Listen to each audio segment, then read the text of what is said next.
mencoba untuk mengundang Coach Yanyet supaya bisa bergabung di sini, teman-teman. Dan, oh ya, hari ini kita mau ngobrolin soal work from home.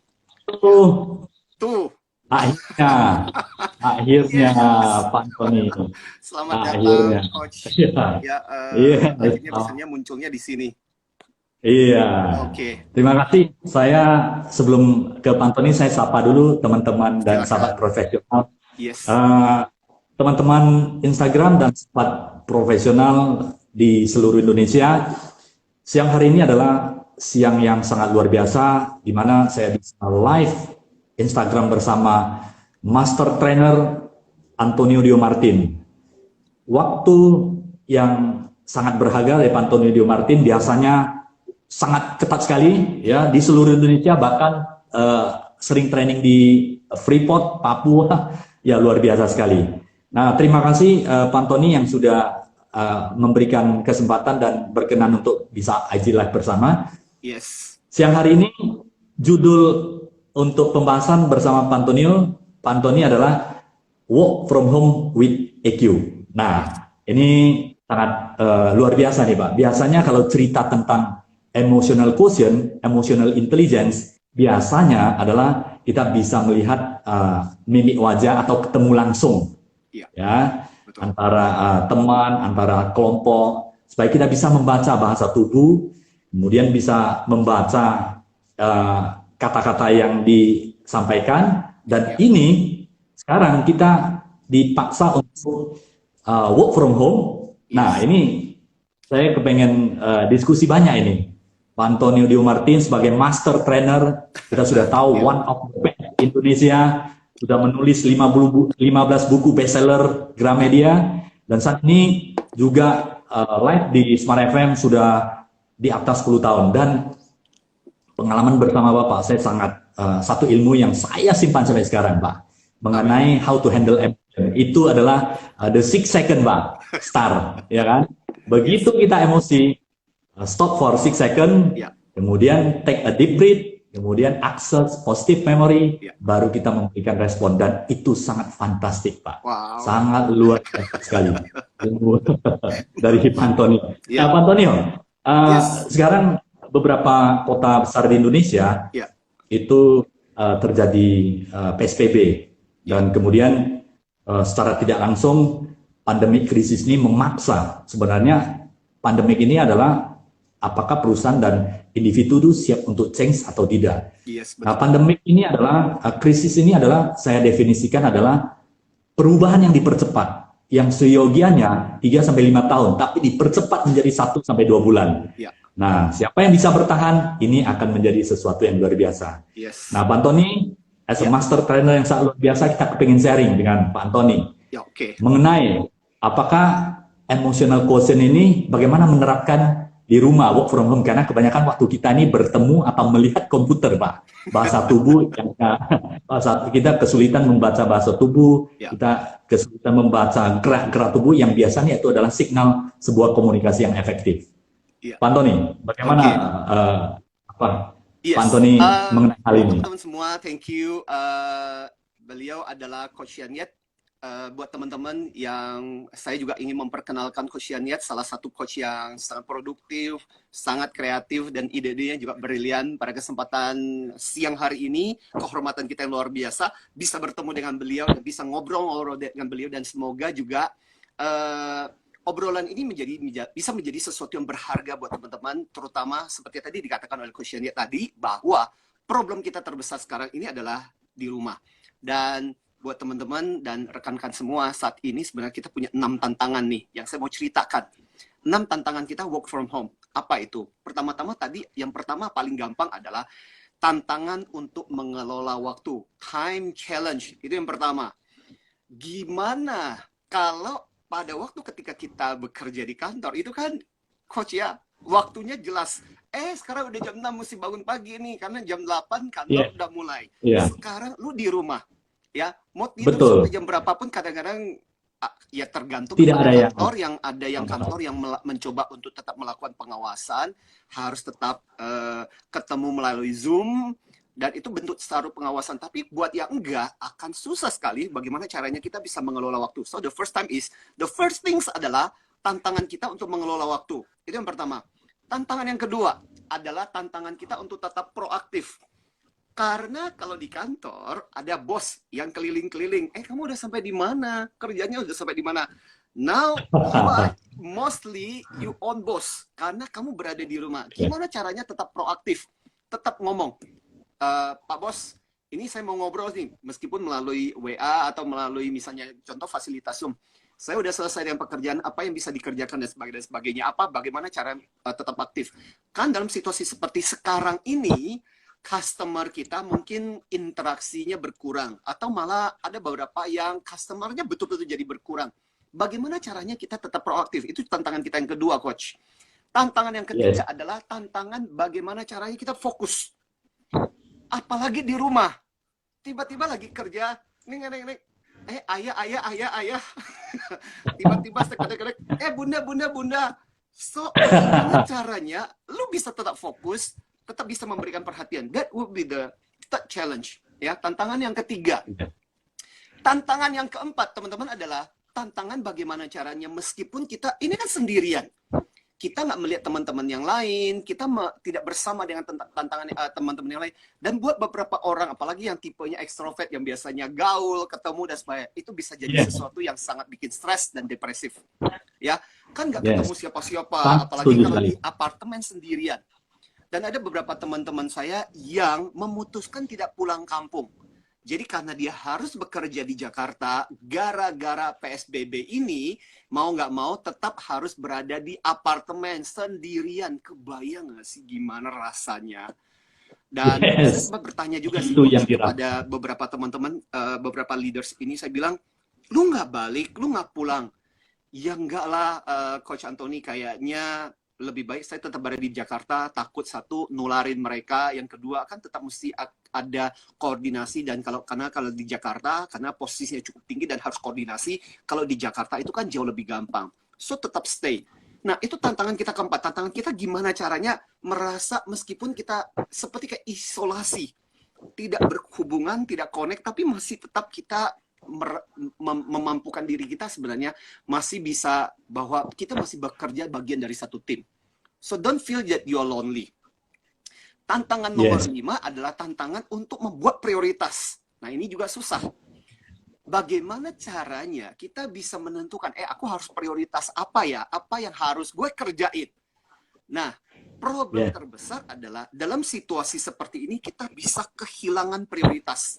Apa yang mesti kita fokuskan, apa yang mesti kita kerjakan. Kalau di kantor, ada bos yang bisa kasih tahu, lu mesti fokus ke sini. Tapi bagusnya, teman-teman, rekan-rekan coach juga ya, bagusnya dalam situasi seperti ini, memang kita secara jarak dan ruang kita tidak bisa bertemu. Tapi sebenarnya, sama seperti kayak sekarang, seolah-olah saya masih bisa ngobrol nih. Ini lagi ngobrol di depannya Coach Yanyet dan bisa ketemu tatap muka, ngobrol-ngobrol gitu. And I feel your energy, I feel your spirit, Coach, gitu. So teman-teman, ini juga contoh yang sebenarnya meskipun kita terdiskoneksi secara ruang dan waktu, secara ruang dan tempat, tapi sebenarnya kita masih melalui gadget, thanks to gadget, kita masih bisa tetap connect kok. Ya. Nah, tantangan yang terakhir ini juga penting, yaitu tantangan ke-6 adalah tantangan untuk terus-menerus belajar. Nah, ini penting. Thanks to Coach Yanyet, waktu ketika beberapa hari yang lalu, waktu ketika Coach mengatakan, Pak Anthony, saya mau IG Live. Kalau saya lihat di Coach-nya Yanyet, nah ini saya mau bilang kepada para followers, pada teman-teman yang pada kesempatan sore hari ini belum mengikuti Coach Yanyet, please follow. Ya, di @Sianyet_Yet. Supaya teman-teman bisa follow ke Instagram beliau dan banyak hal yang luar biasa, banyak hal yang positif yang beliau sajikan. Kenapa? Karena tantangan nomor 6 dari rumah adalah terus-menerus belajar. Setuju nggak, Coach? Problem terbesar adalah di situ, bagaimana kita tetap positif dan mau menggunakan waktu kita untuk belajar. Karena begini, saya seringkali beberapa kali itu mengilustrasikan, kalau teman-teman lihat di beberapa IG live saya, beberapa postingan saya menggambarkan ini seperti kayak terowongan. Terowongan, kita lagi berada di terowongan gelap, kita lagi berada di terowongan panjang, banyak situasi, kondisi, dalam kondisi seperti ini yang bisa membuat kita mengeluh, yang bisa membuat kita berada dalam emosi-emosi yang negatif. banyak beberapa di antara yang bilang udah stres, sampai nggak bisa tidur, sampai punya kesulitan untuk berbagai situasi yang dianggap, aduh, ini situasi yang tidak menyenangkan. Uh, atau kita bisa memutuskan, oke, meskipun kita dalam situasi sulit, karena bukan cuma kamu yang merasakan seperti itu. Setuju nggak, Coach? Yang lain juga Setuju sekali. merasakan. Tapi bagaimana kita tetap menjaga? Nah, makanya salah satu hal terpenting dalam sekarang ini betul adalah menjaga emosi kita. Karena pikiran kita bisa mengatakan, ayo dong, jangan khawatir dong. Apalagi kita bisa kaitkan dengan Tuhan dan sebagainya. Tapi kadang-kadang emosi itu kan nggak bisa dipungkiri. Ada rasa cemas, ada rasa khawatir, dan sampai beberapa waktu lalu saya sempat sharing yang di Zoom, saya cerita bahwa sampai ada kejadian di Inggris, kejadian di India, di mana sebenarnya cuma sakit biasa, cuman panas biasa, dan sebenarnya itu bukan indikasi coronavirus. Ada yang bahkan mengakhiri hidupnya gara-gara ketakutan. Nah, ini yang bisa terjadi, dan segala sesuatu, everything start dari bagaimana kita mengelola emosi. Termasuk sekarang ini kita berada di rumah. Di rumah bertemu dengan orang-orang itu aja. Makanya sampai mungkin teman-teman, Coach boleh tahu ya, yang di Wuhan sampai ada banyak kasus perceraian setelah lockdown. Saya dengar dari surat kabar, itu after lockdown itu banyak terjadi seperti itu. Nah, Coach, secara emosional, itu bagaimana Coach menganalisis? Yang biasanya kalau teman-teman yang ekstrovert itu komunikasi dan kemudian bertemu itu adalah sesuatu hal yang sangat penting sekali, berbeda dengan yang introvert. Nah, bagaimana tips atau bagaimana supaya introvert ini dia bisa aktualisasi dan kemudian bagaimana menghandle emosi ini supaya bisa stabil dan kemudian bisa produktif dan fokus seperti yang Coach Anthony sampaikan. Iya, sebenarnya secara tempat, secara ruang kita tidak bisa bertemu. Nah, buat teman-teman ekstrovert sebenarnya, thanks to alat ini, lu nggak bakal kebayang. Saya bilang kepada teman-teman, lu nggak bakal kebayang kalau seandainya ini terjadi kira-kira pada waktu ketika 20 tahun yang lalu, atau misal 30 tahun yang lalu. Pada saat ketika gadget nggak ada, wifi nggak ada gitu kan, lu mau kemana coba?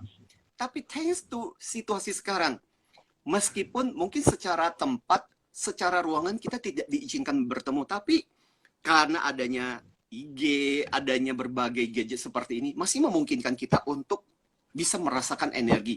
Dan buat teman-teman sebenarnya gini, ini tetap masih kita bisa gunakan untuk networking kita. Tetap bisa pakai untuk berinteraksi sebenarnya. Sama seperti sekarang, saya bisa merasakan seperti yang saya bilang, saya bisa merasakan energinya Coach Xian Yet, dan saya juga jadi terinspirasi, saya juga jadi bersemangat, meskipun saya sharing ini dari ruang kerja saya. Nah, tapi hal-hal seperti ini masih memungkinkan buat teman-teman yang ekstrovert, masih bisa kok. Cuman ya yang harus saya bilang adalah hati-hati. Kadang-kadang di dalam pertukaran informasi itu juga terjadi pertukaran energi dan emosi.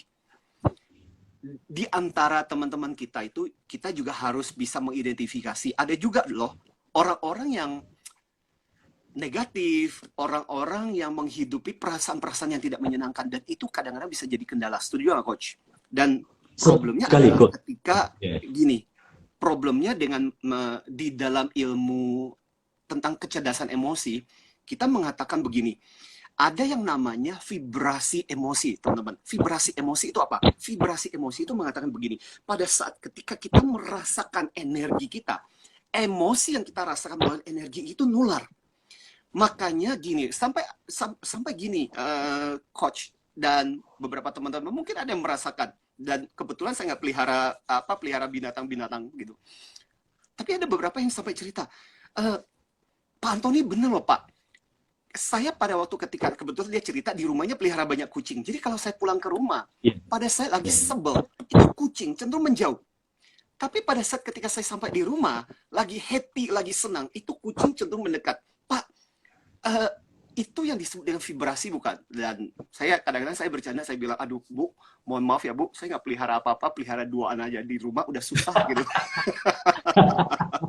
Artinya, artinya kalau kita memberikan atau memancarkan vibrasi yang positif, cenderung akan mengundang ketertarikan Yes. dari alam sekitar untuk memberikan Betul. kesempatan kita untuk hal yang lebih baik. Setuju ya, Betul. Coach ya? Setuju, Coach. Nah, Ya. Coach Antoni, saya mau Yes. tanya. Saya ada baca satu artikel dan saya sering melihat literatur dari ada satu penulis Amerika yang sangat terkenal, yaitu Ya. Profesor Joe Dispenza, Pak. Saya sangat senang untuk melihat Oke. penelitian yang dilakukan dan kemudian di video-video dan sebagainya. Oke. Jadi, ada penelitian yang dilakukan oleh profesor tersebut mengatakan bahwa kalau kita menyebarkan vibrasi yang positif, Yes. cenderung akan hormon di tubuh kita adalah hormon kebahagiaan, Ya. seperti dopamin, Ya. serotonin, Endorfin. Ya. endorfin yang dikeluarkan. Betul. Dan itu adalah powerful sekali dan kita bisa produktif dan lebih maju karena ada energi yang bersama dengan kita untuk melakukan yang lebih besar. Dan kebalikannya, kalau kita sering worry atau sering merasa khawatir, negative thinking dan sebagainya, Ya. maka yang timbul itu adalah hormon kortisol. Bukan hanya teman-teman atau di sekeliling kita yang menjauh dari kita, tetapi juga akan menyebabkan penyebab penyakit. Apakah bagaimana menurut Coach Anthony? Ya, saya sangat setuju banget. Wah, itu hal yang namanya Joe Dispenza ya. Joe Dispenza, sama ada dua profesor, dia peneliti brain, Yes. sama Bruce Lipton. Yeah. Saya mau cerita dengan menggunakan ini adalah alat yang saya pakai untuk kelas Zoom. Nah, sambil saya mau cerita juga kepada teman-teman. Jadi gini, Silakan. tapi saya harus mencari dulu di mana. Oh ya ini. Yes, silakan. Jadi gini, kan kalau kita belajar di kelas-kelas motivasi ini juga buat teman-teman gitu, ada satu rumus namanya O sama dengan R ditambah E, ya. O sama dengan R tambah E. O itu adalah output, R itu adalah respon, E adalah event. So saya mulai dengan satu pengertian begini. Dimulai dengan E, teman-teman. E itu apa? E itu event, kejadian peristiwa. So apa yang terjadi pada saat sekarang ini kan kejadiannya adalah terjadi coronavirus dan sebagainya. Nah, bagaimana hasilnya? Apakah kamu akan menjadi seorang pemenang, seseorang yang lebih bagus atau enggak? Bergantung juga kepada apa? R. R itu apa? Respon. Ya, bagaimana kita menyikapi? Atau biasanya kalau saya lebih bercanda dengan teman-teman, saya bilang supaya gampang ingat dengan perusahaan kita, saya bilang H itu sama dengan R ditambah E. Ya, jadi HRE, Human Resource Excellency, our company. Very good, luar biasa, HR Excellency. Ya. H itu adalah hasil, teman-teman. E itu adalah event, kejadian, sama R itu respon. Nah, yang paling penting dari penjelasan, saya sangat setuju dengan apa yang dikatakan Coach Yenya, itu adalah begini. Tergantung kepada R kita. R ini adalah responnya kita. Bagaimana kita menyikapi sebuah kejadian, itulah yang akan menentukan hasil yang kita peroleh. Jadi, artinya gini, teman-teman, rekan-rekan semua. Pada saat ketika kejadian virus corona terjadi, bagaimana kamu merespon terhadap situasi ini? Itu sangat penting. Nah, cuma yang perlu diingat kenapa kita perlu cerdas emosi adalah karena responmu itu sangat bergantung kepada bagaimana seberapa cerdas emosi kamu. Dan itu yang sangat penting. Karena misalnya contoh, ada satu kejadian. Pada waktu misalnya kadang-kadang kita bisa melihat nggak usah jauh-jauh di kantor. Kadang-kadang saya banyak coachnya juga banyak memberikan coaching, bisnis coaching. Kadang-kadang saya lebih banyak karena latar belakang saya di psikologi, akhirnya lebih banyak modelnya lebih ke counseling, coaching counseling. Yang menarik adalah kadang-kadang kita bisa bertemu sama orang yang misalnya contoh ada bos yang parah banget, ada beberapa anak buah, tapi kenapa sikap anak buahnya bisa beda-beda ya? Ada yang sikapnya, jadi responnya itu sebel, jengkel, marah-marah sama bosnya, kurang ajar, mentang-mentang jadi bos. Tapi ada yang bisa mengatakan begini, Pak, setuju sekali, Coach. Saya nggak terlalu terganggu tuh, Pak, dengan orang bos yang seperti itu. Karena saya berpikir, dia nggak akan selamanya jadi bos saya kok, Pak. Dan jadi, kalau dibilang terganggu nggak, saya nggak terganggu amat. Tuh kan, akhirnya kita bisa mengatakan, kenapa respon orang bisa berbeda-beda? Sama juga kan dengan kejadian seperti ini. Saya mau cerita dengan teman-teman. Bahkan kemarin online saya sharing kan kita tetap masih koordinasi dengan teman-teman di kantor. Saya bilang gini, tahu nggak? Justru saya merasa di tengah situasi sekarang, saya merasa jauh lebih sibuk daripada yang sebelum-sebelumnya. Karena saya merasa lebih banyak kegiatan, aktivitas yang mesti diselesaikan gitu. Nah, makanya buat teman-teman, rekan-rekan, pada siang hari ini juga sebenarnya saya ingin sharingkan mengenai tips yang sesuai dengan topik kita hari ini, bagaimana caranya tetap cerdas emosi, WF sama H kan, work from home. Nah, 3 tips ini yang nantinya Coach Yat, saya nanti akan mau sharingkan, mau bagikan dengan teman-teman kita. Luar biasa, terima kasih, Coach Anthony. Nah, itu sebelum kita masuk ke mengenai 3 tips untuk cerdas secara emosional quotient, tadi Coach Anthony ada cerita sedikit tentang kondisi di Wuhan. Itu after lockdown itu banyak terjadi divorce. Itu sampai ada kaitannya dengan emosional, Pak? Ada. Ada banget. Karena kan ini penjelasan dari lebih ke psikologi sebenarnya. Kan mungkin selama ini kalau di rumah itu, apalagi yang kerja, kan biasanya apalagi kan work day hari Senin, Selasa, Rabu, Kamis, Jumat, pagi-pagi udah berangkat di kantor. Nah, di kantor kita lupa tuh dengan pasangan kita, dengan anak-anak kita karena kita sibuk. Baru kemudian sorenya atau malamnya kita pulang ke rumah, baru kemudian berinteraksi lagi. Jadi ada waktu jeda. Nah, sekarang gara-gara PSBB, gara-gara lockdown di Wuhan misalnya, contoh kejadian, sampai akhirnya kemudian apa yang terjadi adalah kita kan tiap hari ketemu. Jadi lebih sensi, jadi lebih gampang marah, jadi gampang lebih kesel. Akhirnya itulah yang terjadi. Kemudian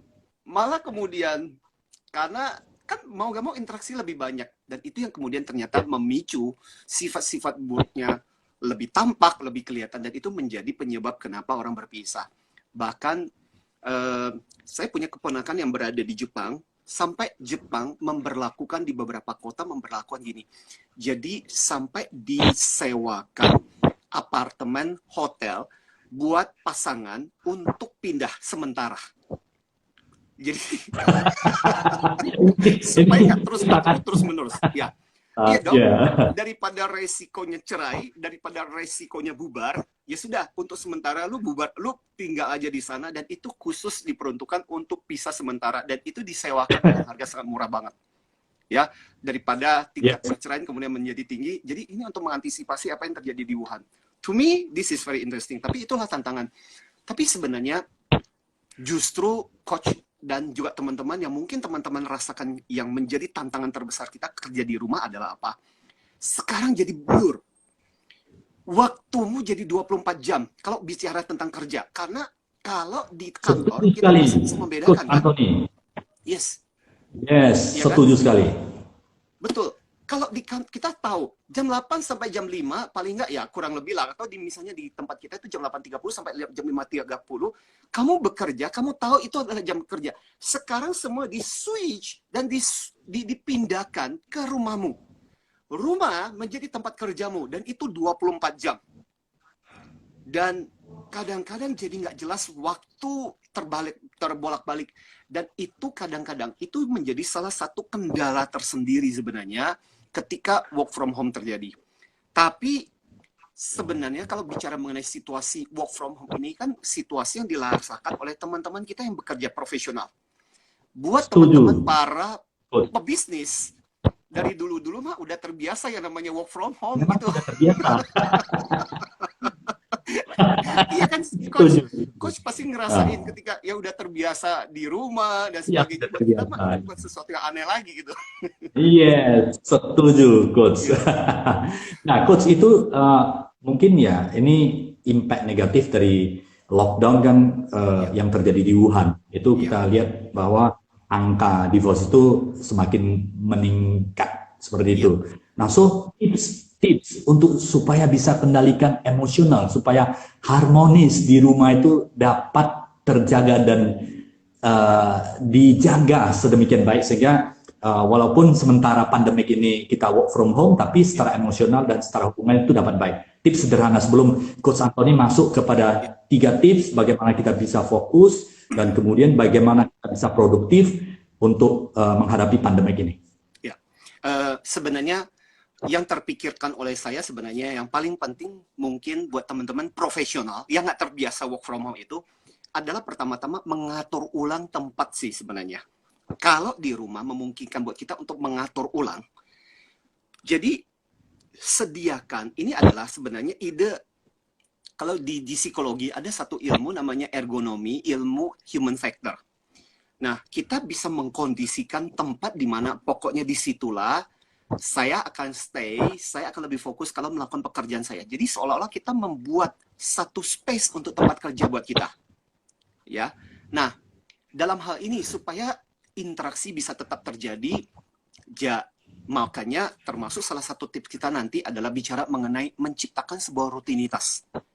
So, dengan demikian, apa yang kita bisa lakukan adalah dengan cara seperti itu, jadi kita tahu bahwa kita nggak 24 jam, akhirnya juga menjadi terobsesi juga dengan pekerjaan kita. Kita bisa meluangkan waktu, dari waktu yang ada itu gimana caranya kita meluangkan waktu juga buat dengan keluarga kita. Ingat, interaksi tetap penting. Ya. Dan sebenarnya dalam situasi work from home, situasi sekarang ini, kita tidak perlu forcing too much juga. Kita nggak perlu terlalu memaksakan diri kita terlalu berlebihan juga. Karena apa yang mau dipaksa coba, ya ada beberapa kondisi, situasi yang di luar kendali kita. Betul nggak, Coach? Jadi, menurut saya, unsur fun, unsur happy, unsur ceria itu tetap harus kita miliki. Karena artinya feeling itu harus dapat ya. Balik lagi seperti yang tadi diceritakan oleh Coach juga, bahwa energi seperti ini kan nular kemana-mana. Kalau kita vibrasinya luar biasa. Yes, Coach?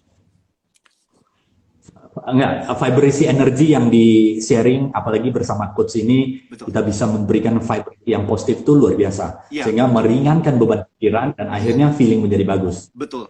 Jadi di rumah, berusaha untuk menghindari kayak marah-marah, kesel, jengkel. Karena ketika lu kayak kesel, jengkel, dan sebagainya, itu berpengaruh. Orang lain jadi ikut terpengaruh juga. Seisi rumah juga jadi ikut terpengaruh ketika kita ngoceh-ngoceh, marah-marah. So, unsur fun itu tetap harus kita, happy itu penting. Ya.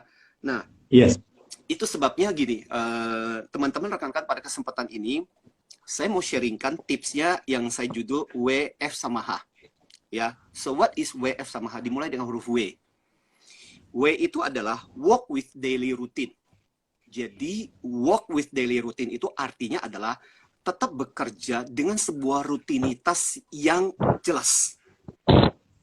Jadi gini, seperti yang tadi saya katakan, tantangan terbesar buat kita adalah kacau antara waktu kerja dengan waktu di rumah.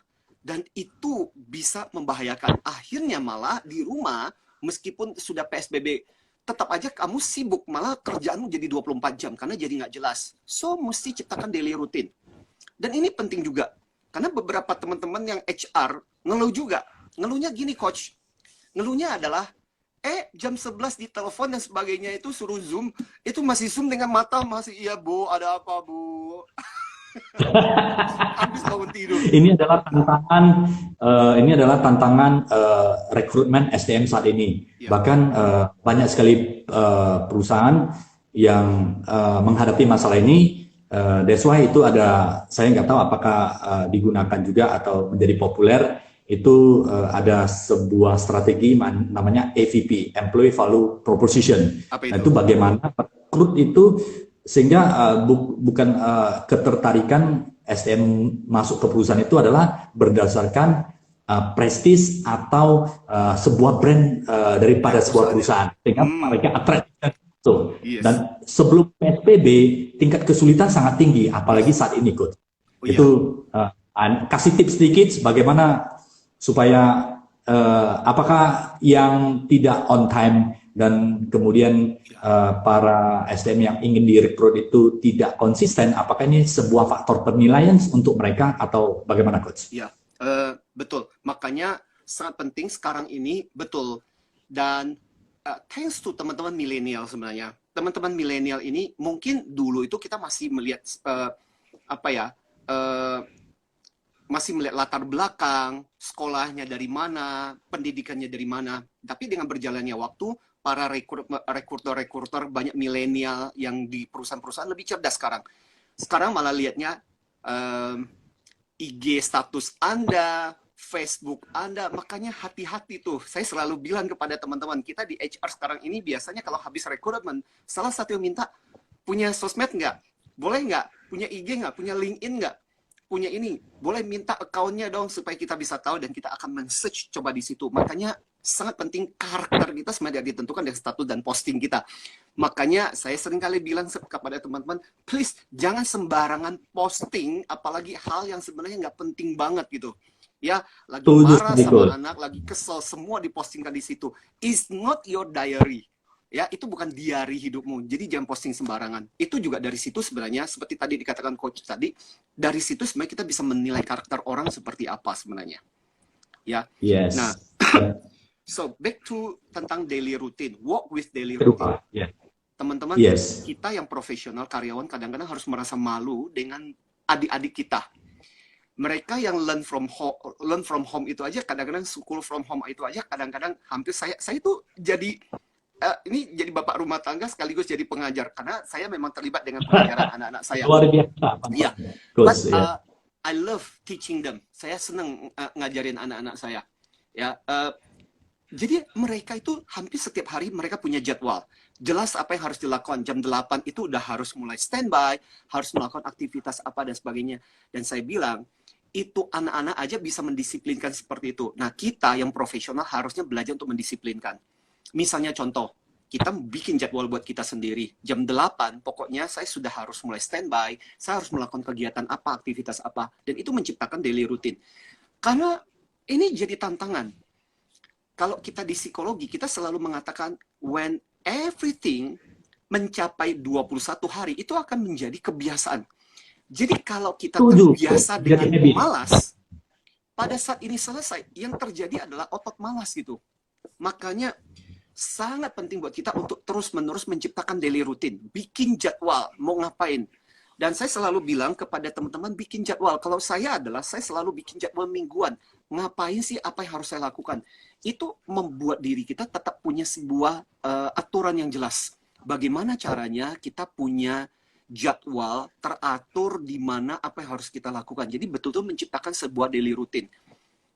Karena godaan kita bekerja di rumah itu jauh lebih banyak. Godaan untuk ini teman saya ada yang sampai cerita dia menghabiskan drama Korea itu udah berapa seri itu. Kalau tidak diatur menjadi akan kebablasan karena setiap human itu akan cenderung melakukan hal yang disukai dan belum tentu bermanfaat, Pak Antoni ya, Coach Antoni ya. Setuju. Setuju. Menghindari seek for pleasure, avoiding pain. Yang nyaman-nyaman itu kan nonton drakor, nonton film, nonton itu apa Netflix dan sebagainya, dan itu bisa nggak selesai. Makanya kita yang harus betul-betul membahas. So, work with daily routine. Nah, kemudian F itu adalah sederhana. F itu adalah force yourself to be busy but fun. Jadi F itu sebenarnya dua kata kunci. Force, jadi memaksa diri kita. Seperti kata coach, orang cenderung menghindari rasa sakit, mencari rasa senang. Nah, kita harus force diri kita. Tapi harus lakukan dengan fun. Karena percuma juga di rumah stres. Melakukan aktivitas kita dengan stres juga. Nah, gambaran saya adalah, nah, ini kebetulan, ini adalah satu bola. Ini adalah bola terapinya saya sebenarnya. Ini bola yang saya pakai untuk terapi punggung sebenarnya. So, this is interesting. Bahan dasarnya mirip seperti bola golf. Perumpamaan saya adalah seperti kayak bola ini. Bola ini, kalau tidak diapa-apain, dia akan tetap stabil. Tapi kalau once kali kita menggelindingkan dan memberikan energi pada bola ini akan terus-menerus bergerak dan berguling. Artinya apa? Sama juga tubuh kita. Tubuh kita ketika kita memberikan energi, dia akan terus berguling. Ketika kita membuat diri kita aktif, dia akan terus-menerus aktif. Ya. Itu kan menjadi habit. Kita harus banyak belajar justru dari orang-orang tua kita. Yes, ibu saya sekarang, mama saya usia sekitar 88 tahun, masih bekerja di kebun, masih punya kesibukan. Kenapa? Karena itu force tetap aktif. Makanya sangat penting buat kita untuk menyibukkan diri kita. terus-menerus dengan Yes. segala aktivitas kita, terus-menerus membuat diri kita punya sesuatu yang kita kejar, punya sesuatu yang kita lakukan. Jadi membuat diri kita Yeah. tetap aktif, lakukan sesuatu. Misalnya contoh paling gampang lah, sederhana, ini hari Minggu kebetulan, misalnya rekan-rekan, ini waktu yang bagus misalnya, katakanlah work from home itu kan nggak perlu terus-menerus. Hari ini apa ya? Oh, misalnya, saya di gudang punya banyak sekali barang-barang yang selama ini karena di tempat kerja, karena kerja nggak sempat tuh beresin, Anda bisa luangkan waktu, keep yourself busy. Ya, membuat bola kita untuk terus-menerus berguling. Dan sekali berguling, Yes. dia akan terus-menerus aktif. Jangan sampai gini, sebaliknya juga kalau bola ini adalah diri kita dan kemudian mandek, tidak melakukan apapun, untuk membuat sebuah gerakan awal itu susahnya luar biasa. Kenapa? Setuju Jadi sekali, karena Coach. kita Yes. terbiasa dengan kemalasan kita, itu membuat kita jadi susah. That's why Setuju, teman-teman Coach. saya selalu bilang, make yourself keep busy doing something. Sekarang ini ada beberapa yang bahkan kita bisa bikin IG live dan sebagainya. Kan coach di tengah-tengah sekarang ini kan klien kita nggak bisa klien ketemu dan sebagainya. Hey, Yep. there's so many things yang menurut saya bisa kita lakukan kok. Problemnya adalah Waktu saya selalu sangat. bilang orang rajin pasti akan mencari cara. Orang Yes, rajin akan setuju sekali, berusaha. Coach. They'll find a way. Tapi orang malas selalu akan cari alasan. Alasan. Yes. Setuju sekali, Coach. Nah, Coach Antoni,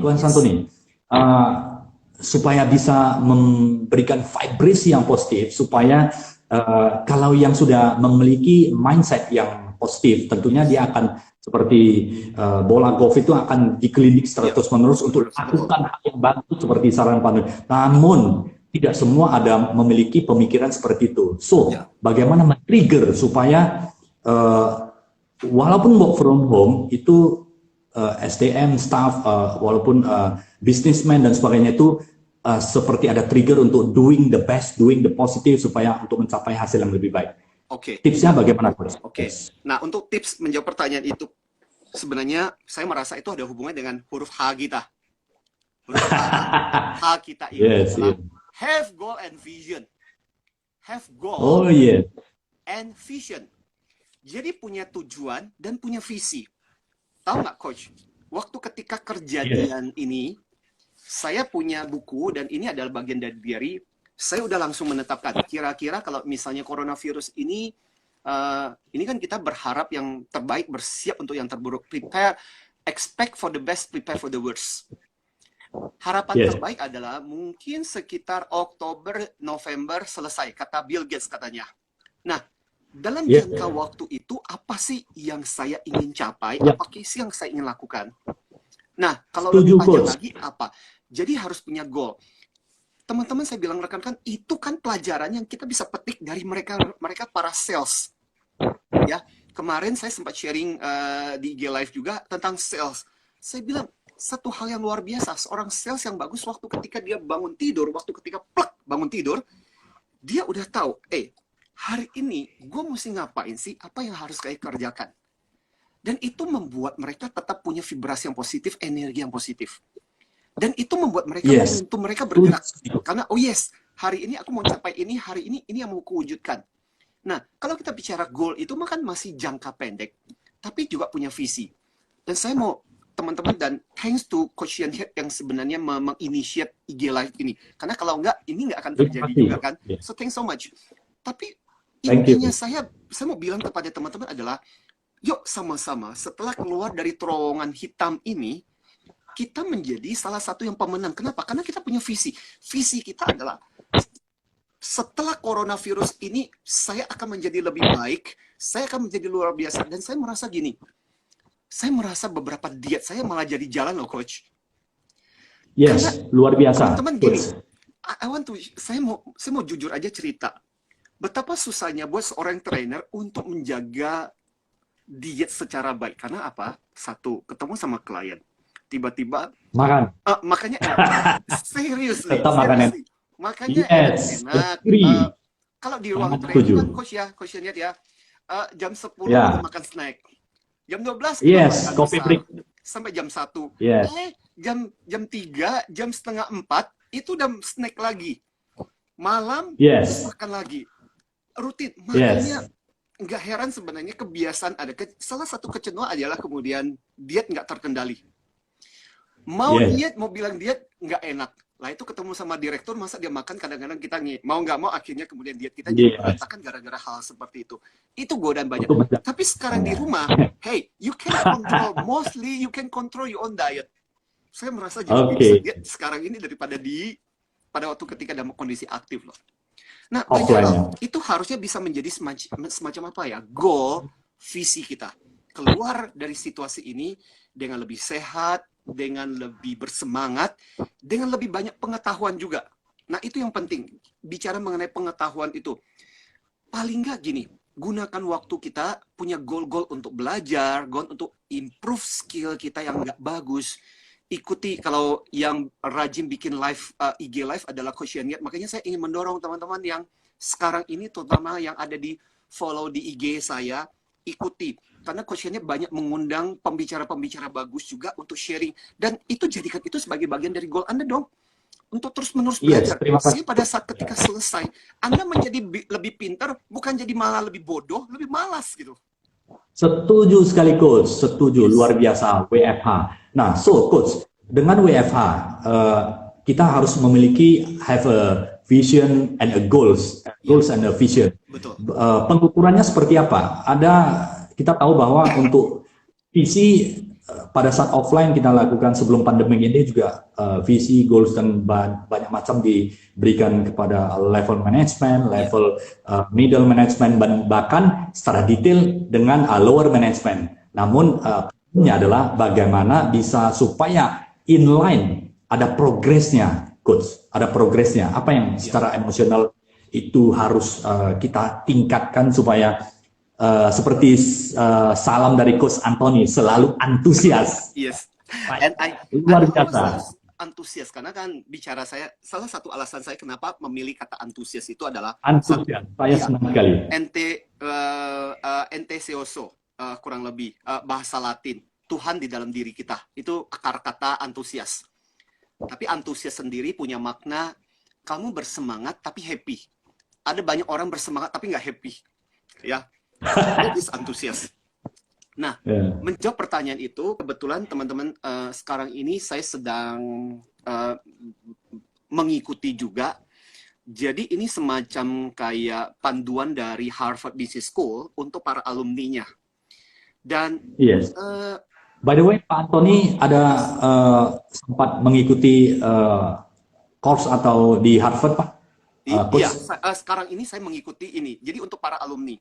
Karena saya dulu pernah diundang waktu itu di Harvard, saya pernah ke Boston sharing mengenai EQ, mewakili Indonesia waktu itu. Nah, satu hal yang saya mau cerita juga dengan teman-teman adalah ini menjawab pertanyaan coach-nya soal top level, middle, sama low. Jadi adalah sangat penting sebenarnya leader. Nah, ini mari kita bicara mengenai leader. Dan Harvard sekarang ini lagi banyak bicara sekarang ini dengan alumni yang ngomongin tentang para leader seluruh dunia. Itu keren. Sekali jalan itu bisa 2.000 orang bersamaan mengikuti kelas tersebut. Dan salah satu hal yang terpenting adalah sebenarnya kalau kita bicara tentang para leader, kita selalu mengatakan leader itu mau nggak mau memang harus bisa memberikan contoh. Bahkan saya men-sharingkan e-book tentang high EQ leader di tengah situasi kondisi seperti ini. Karena apa? Bahkan Daniel Goleman yang menulis buku tentang kecerdasan emosional dan mempopulerkan itu bilang begini, justru pada saat ketika krisis terjadi, semua orang akan memandang kepada para leader untuk mendapatkan kekuatan emosi. Jadi kalau leader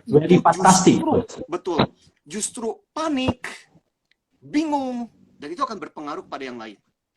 Nah, dalam situasi seperti ini, justru si leader itu harus bisa berpikir dengan jernih, berpikir dengan tenang, menguatkan, tidak menjanjikan terlalu berlebihan juga. Karena jangan super duper optimis juga.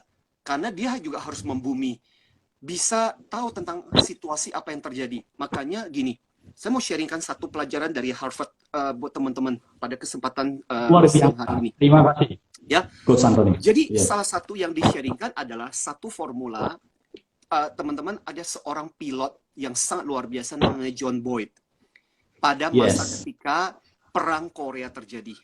John Boyd ini adalah orang yang luar biasa menembak menembak musuh, bahkan di simulasi itu paling luar biasa, paling keren, dan dia kemudian mendapat penghargaan karena kemampuan tempurnya yang luar biasa. Semua orang bertanya, John, ini adalah seorang kapten yang kolonel, kemudian orang bertanya, John, how do you do that? Bagaimana cara kamu bisa menembak dalam kondisi genting, dalam kondisi sulit? You can do such an amazing job, bisa melakukan pekerjaan yang begitu luar biasa. What do you do? Apa sih yang kamu lakukan? Ini menarik, John Coach, sendiri, karena biasa lupa, blank. iya, blank, karena itu udah bawah sadar. Dan dia kemudian Yes. merenung, apa sih sebenarnya yang terjadi? Kemudian dia setelah merenung-renung, kemudian dia memberikan sebuah solusi berupa 4 hal. Yang kemudian di seluruh dunia sekarang terkenal namanya OODA Loop. OODA Loop. Kalau saya tulis di sini, nah ini tulisannya OODA. Jadi tulisannya adalah ini. O, D, dan A. Ya, O dan D dan A. Nah, apa itu OODA? OODA itu dimulai dengan huruf O. O yang pertama adalah observe. Observe itu artinya kamu mesti melihat situasi, kondisi. Sebenarnya saat ini apa yang terjadi. Makanya jangan terputus. Sebenarnya banyak orang mengatakan, ya udah dalam situasi coronavirus ini, udah deh berhenti sama sekali, nggak usah baca berita. Jangan juga, karena kamu jadi lepas sama sekali. Cuman kamu harus tahu berita mana yang bisa kamu ini. Karena kamu tetap harus observe. Oh, itu observe. Berikutnya adalah orient. Orient itu adalah orientasi. Ya, berasal dari orientasi, orient. Orient itu artinya, kamu lihat kondisi sekarang, kira-kira keputusan apa yang bisa kamu lakukan. The best thing you can do. Itu bicara mengenai alternatif tuh.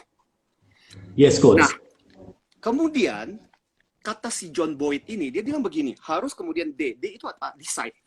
Putuskan untuk melakukan sesuatu.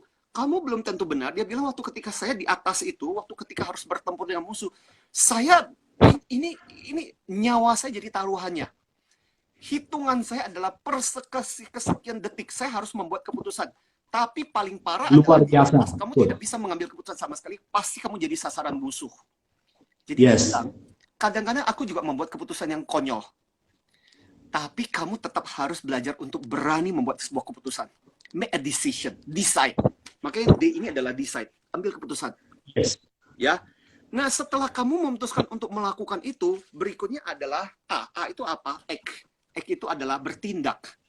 Jadi jangan pokoknya, misalnya contoh lah, nggak usah jauh-jauh habis dengerin obrolan kita ini.